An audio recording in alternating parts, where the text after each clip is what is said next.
Titan Arum. This flower has gained internet infamy over the years due to its next level stink and towering height. It is most well known for having the smell of rotting flesh, which is why people have given it the label of corpse flower. Titan Arum is part of a classification of flowers called carrion flowers. They're especially known for their abilities to smell just like a corpse, but are also known to mimic the look of flesh too. It can reach an average height of 3 meters or 10 feet, but has been known to grow taller, making it the tallest flower in the world. This plant resembles its relatives, some of which being the cuckoo pine and calla lily. They have a fragrant spadix of flowers in the center, which is wrapped by a spathe which resembles a large petal. The spathe of the Titan Arum is deep green on the outside and dark burgundy red on the inside with a rippled texture. This dark red interior acts as a visual lure for any carrion eating beetles and flesh flies. Carrion meaning rotting flesh.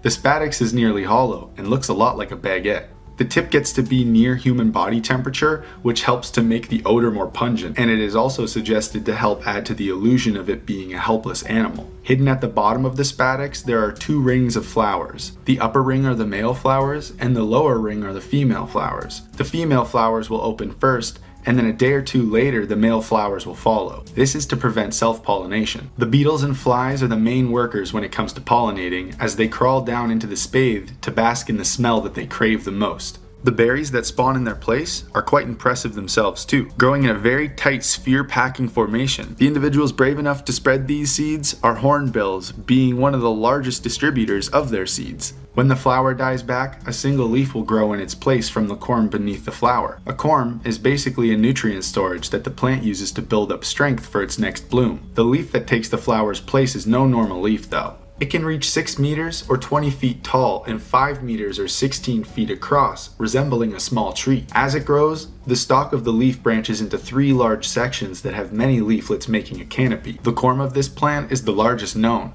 weighing 50 kilograms to 110 pounds on average, but have been recorded at a staggering 154 kilograms or 339 pounds after 7 years of growth, all starting from a corm the size of an orange. If you want to spot this plant in its natural habitat, you'll have to be extremely lucky. Not only is it in a remote location, only growing along the equator in the rainforests of Sumatra, Indonesia, it's also very rare to bloom in its natural setting, taking 5 to 10 years for its first bloom. After its first bloom, it can take a further 7 to 10 for its second one, though has been capable of blooming every 2 to 3 years in a cultivated setting. This plant was first described in 1878 and was first cultivated in 1889, with over 100 cultivated blossoms since. In one extremely impressive case, Roseville High School in Roseville, California became the first high school in the world to bring one to bloom. Because this plant is such a challenging plant to cultivate, this achievement definitely deserves acknowledgement as years went into making it happen. In the limited number of documented blooms we have witnessed, there have been cases of plants growing 3 blooms or even leaves and blooms at the same time.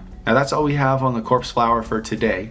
If you could please like, subscribe, and leave us a comment on what you'd like to see next down below. Thanks for watching, take care.